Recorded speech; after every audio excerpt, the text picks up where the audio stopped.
What is going on, ladies and gentlemen? Welcome to another edition of the Smooth NFL Show. This time I'm doing something a little different. Not only am I doing the Week 7 scores, I'm doing the Week 8 preview in the same video. Doing something a little different this time around.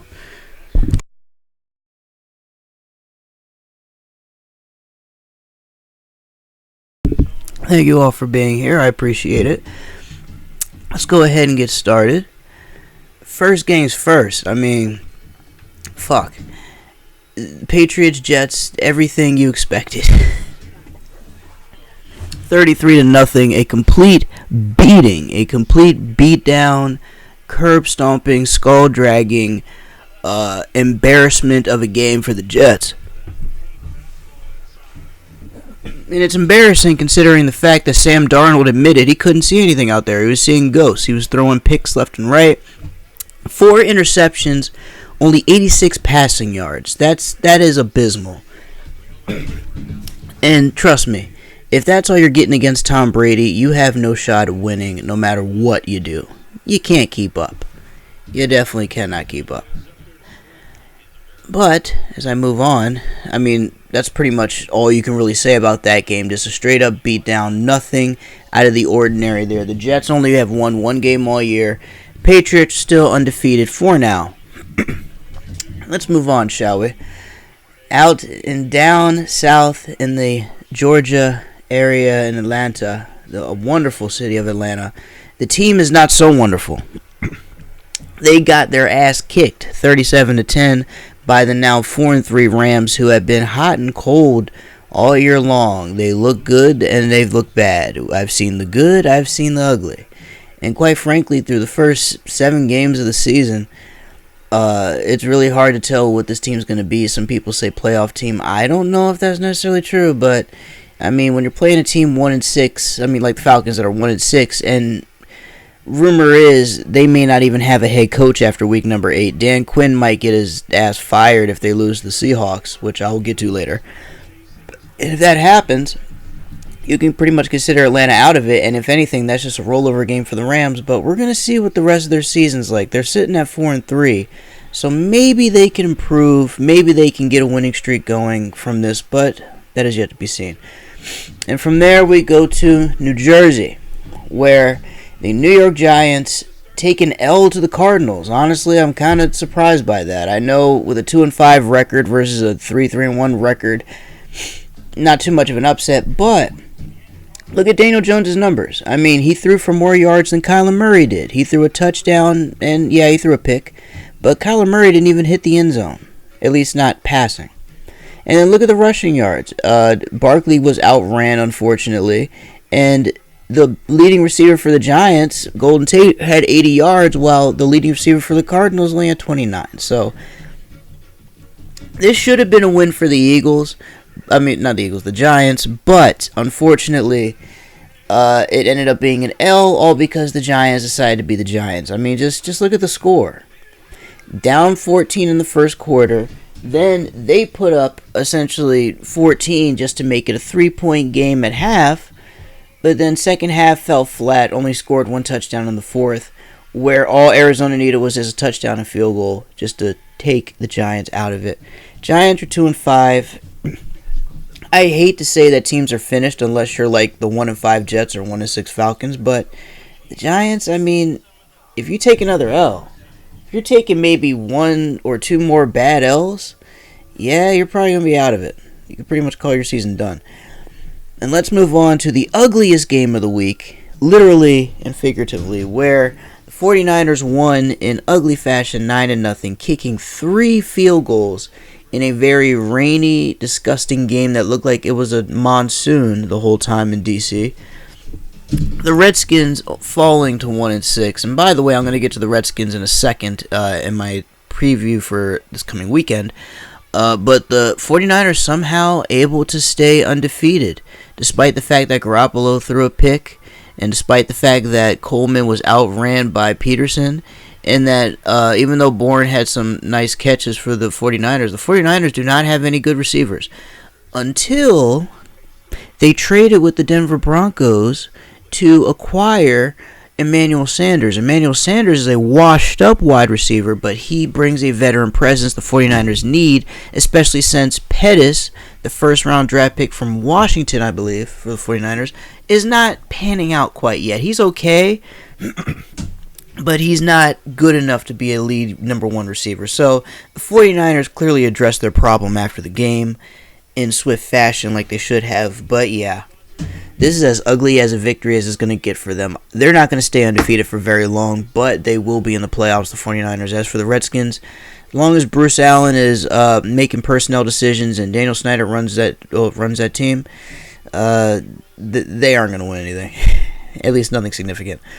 Moving on to Green Bay, where the 6-1 Packers beat down the now 3-3 Raiders. The Raiders took a bad L here. I actually was holding out hope for you guys to take a victory here, but unfortunately the Raiders took another bad loss. But the thing is, the Raiders don't suck. They are hot and cold. They win ugly and they lose ugly. But this is what I will say.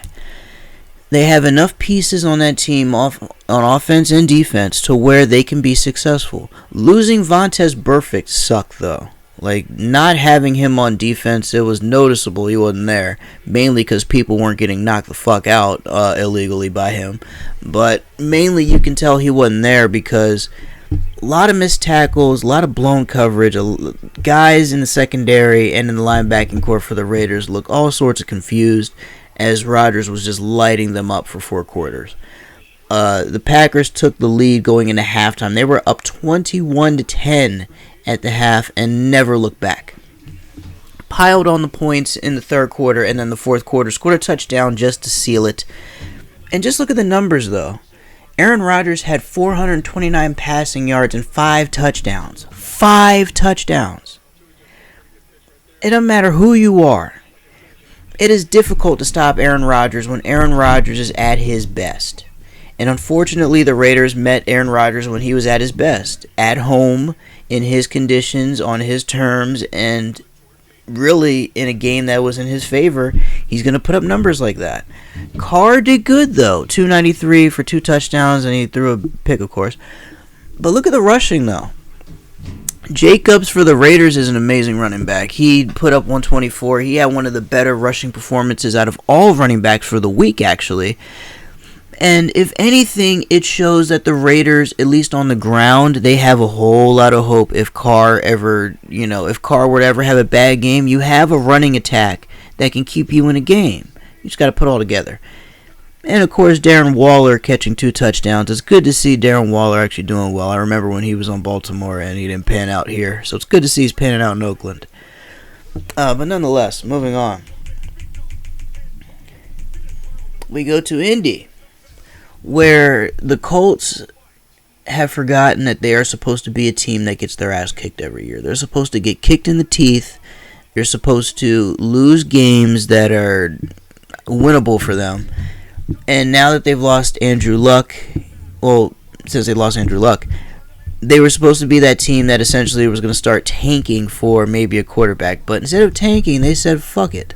Frank Wright decided to rally that team together, and now look at what they've done. They are 4-2 and competitive in their division. Brissett threw for over 300 yards, had another brilliant performance, and threw 4 touchdowns. The Colts didn't have much of a running attack, but they didn't need it when Jacoby Brissett is throwing for 326 yards and hitting the end zone 4 times. Deshaun Watson, again, had an okay game, threw for 308. He threw 2 picks and only had 1 touchdown, but still did enough to keep it a competitive game. Nonetheless, though, both teams very competitive. Both teams look good in this one. The Colts are actually probably the shock of the year. They were supposed to be like the Dolphins, just another team that was just going to rebuild, but instead the head coach has rallied them, and he's like, fuck it, we're going to give it our best shot, and I respect that. And moving on from there, in the shock game of the week, the Bills beat the Dolphins 31-21, and I say that because, well, look at the score. At the halftime, the Dolphins were up 14-9. For a good portion of this game, the Dolphins were actually doing very well on offense, and the defense I mean, I didn't even know they had a defense. They were all over Allen, even though he threw 2 touchdowns. Fitzpatrick, of course, did what Fitzpatrick does. Well, at least when he does, when he has a good day. He threw for some good yards, had touchdown pass. He led some good drives. But in the end, the magic was not enough to get them their first victory of the year. The Dolphins now dropped to 0-6. The Bills, survive a scare of a game, really a trap game for them. At this point, anytime you play the Dolphins now, I mean, hey, they're probably pretty pissed off at losing 6 straight games and not even having one win yet. So I actually wouldn't want to play them. The Bengals, yes, because the Bengals are just straight trash. They're an 0-6 trash team, but the Dolphins play like a pissed off 0-6 team. So I would look out for them next week, and I'm going to get into that later. And then from there, we move on to Cincinnati, speaking of the Bengals. Of course, 0-7, 27-17. At the half, they were actually up by 1 point on Jacksonville. Only 1 point. Sure, this says that the Bengals suck, but that's already common knowledge. But what this tells me is the Jaguars are underachieving once again. They have decided to hype up this Gardner Minshew as quarterback. This guy that was a 6th-round pick, like Tom Brady, as all the hype wants to say. 255 and a touchdown, but and Leonard Fournette runs for 131 rushing yards, but they only beat the Bengals by 10. A win's a win, but the Jaguars are only 3-4. And the way Minshew's hyped, you would think the Jaguars would be at least like 4-3, maybe 5-1, maybe 4-2, probably more realistic, but 3-4 is underachieving, and they beat up on a bad Bengals team, so moving forward, I don't see much for the Jaguars. And for the Bengals, they're playing for the number 1 overall pick. And by the way, they played the Dolphins in Week 14. If both teams are winless by Week 14, that's going to be probably the worst game in football history, or at least the worst game of the football season this year. And from that game, move on to Detroit, where the Lions take yet another L, and this time they take it to the Vikings. They take it 42-30.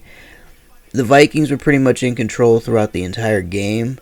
They were down in the first quarter, though, but even though they were down, it wasn't to a point where it's like, oh, they might actually lose. No, like by halftime, this thing was tied up.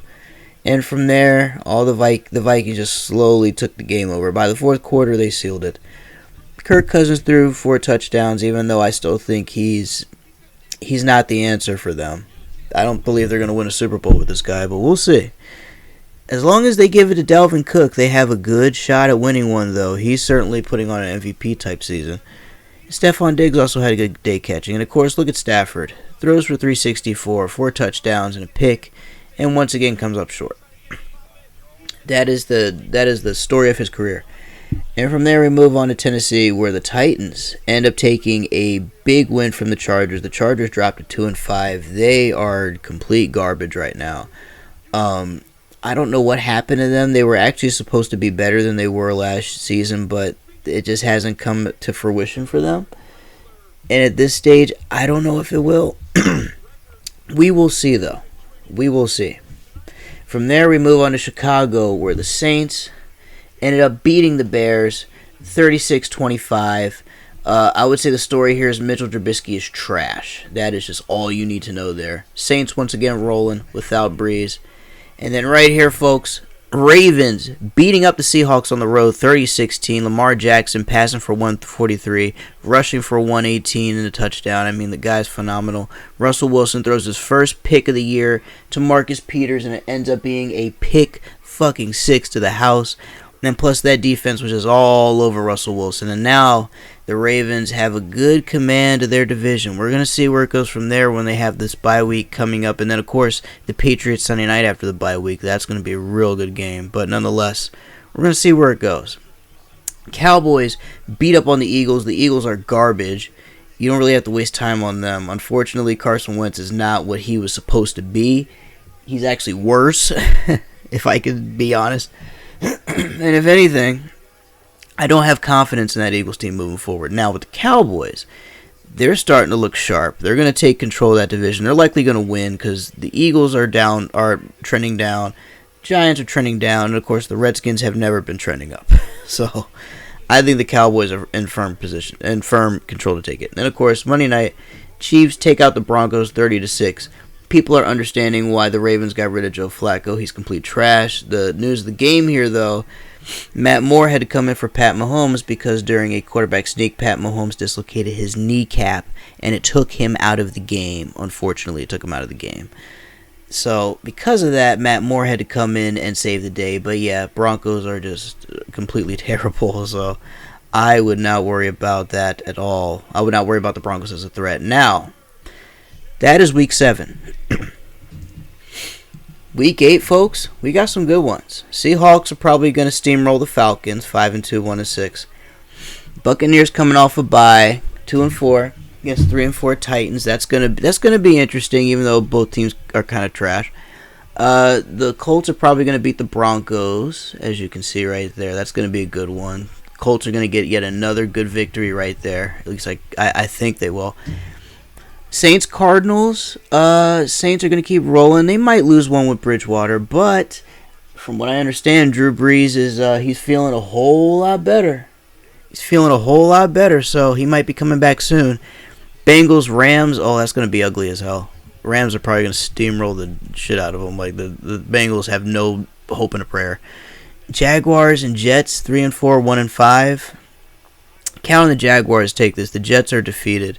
And plus, the Jets head coach, by the way, looks like he's on cocaine because the guy has the most wide open, alert eyes I've ever seen, and it's not normal. It's one thing to be focused and alert, but it's another to just be alert, jittery, and all over the damn place. I don't know what he's on, but whatever it is, he needs to get off of it immediately. Anyways, 1 o'clock, of course, we got the Bears and the Chargers. Oh, the Bears are at home. And the Chargers are trash. Take the Bears in that one. Let's see. Eagles and Bills. Oh, the Bills are going to take out the Eagles. The Eagles are running out of steam. Giants and Lions. 2-5 versus 2-3-1. Hell, Detroit likes to choke a lot, especially at home. I take the Giants maybe to bounce back here, but don't put too much faith in the Giants because it is the Giants. But if you got to pick a team, go with New York because at least that rookie quarterback looks like he has promise. Stafford has no hope in hell of ever being successful. The Panthers and 49ers. Oh, the 49ers are probably going to take an L here because that rookie quarterback for the Panthers is on a roll right now. This is going to be game of the week. 2-4 Browns, 7-0 Patriots. If the Browns take an L here, they are officially exposed as trash. Like, right now, it's just a hype train. They're saying, oh, it's early. They still got time to come back and start going on a roll. If they don't start their roll by beating Tom Brady, their season's finished. Calling it now. Raiders, Texans, that'll be really good. I'm going to take the Raiders in the upset because it's 3-3 and 4-3, and I think the Raiders, after that beating they took in Green Bay, I think they're going to come out for blood, and they're going to come for Deshaun Watson's head. Packers, Chiefs, that's going to be an amazing game. Unfortunately, no Pat Mahomes, though, and if there's no Pat Mahomes, go with Aaron Rodgers. That'd be my advice. Take the Packers on the road in that one. Then the Monday night game is going to be Dolphins-Steelers. Steelers are going to get a victory, but they're trash. But, the Dolphins, they're abysmal. And then, of course, there was yesterday's game. Redskins and Vikings. Vikings improved to 6-2. Redskins fall to 1-7 after a 19-9 win. The Vikings should have skull dragged them, but it just goes to show how awful that offense is without Dalvin Cook. And the defense just kind of took a week off because they're like, okay, we're going to hold them to 9 points, but we don't have to try too hard because it's the Redskins.